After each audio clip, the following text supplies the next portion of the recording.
మహాపరిశుద్ధ నామానికి వేలాది స్తోత్రాలు. ఈ సాయంకాలం మరొకసారి ఈ రీతిగా మిమ్మల్ని కలవడానికి దేవుడు చూపిన కృప మహోన్నతమైనది. మీ అందరి క్షేమం కొరకు ప్రార్థన చేస్తున్నాం. మంచిది సమయంలో దేవుని ఒక వాక్యాన్ని చదువుకుందాం. రోమాపత్రిక 8వ అధ్యాయం 22వ వచనం. సృష్టి యావత్తు ఇదివరకు ఏకగ్రీవంగా మూలుగుచు ప్రసవేదన పడుచున్నదని ఎరుగుదాము. సృష్టి యావత్తంతా మరి మూలుగుచు ఏడుస్తుందంట. ఆది కాలంలో ఎప్పుడైతే అవ్వ ఆదాము పాపం చేశారో ఆ పాపాన్ని బట్టి లోకంలోనికి మరణం వచ్చేసింది. ఆ పాపము ద్వారా ఒకప్పుడు ఎంతో మరి కలిసి ఉన్నటువంటి పిలి ఎలుక లాంటివి కూడా విడిపోయి బద్ధ శత్రులుగా మారిపోయాయి.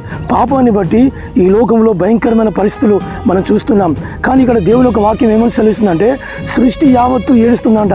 సృష్టి ఏడుస్తుంది కానీ మనుషులకి ఏడుపు లేదు. అయ్యో నేను మారాలి, నా జీవితం మార్చుకోవాలి, నా బ్రతుకు మార్చుకోవాలి, నేను ఎంతకాలం ఈ లోకంలో ఉంటాను, ఎంతకాలము వీడికి నేను బానిసనవుతాను, ఎంతకాలం నేను త్రాగుడికి బానిసవుతాను, డ్రగ్స్కు బానిసవుతాను, వ్యభిచారానికి బానిసనవుతాను, ఎంతకాలం నేను ఈ దొంగతనాలకు బానిసనవుతాను అనే ఏడుపు లేదు.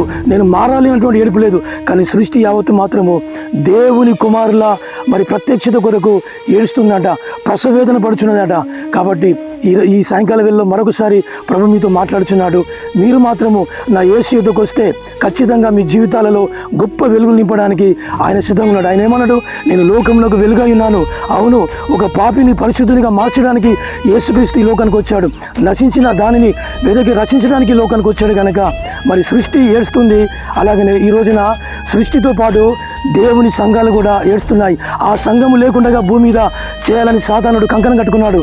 కానీ ఆ సంఘం కొరకు దేవుడు తన స్వరత్వం ఇచ్చాడు. కనుక సంఘాన్ని ఎవరు ఏం చేయలేరు.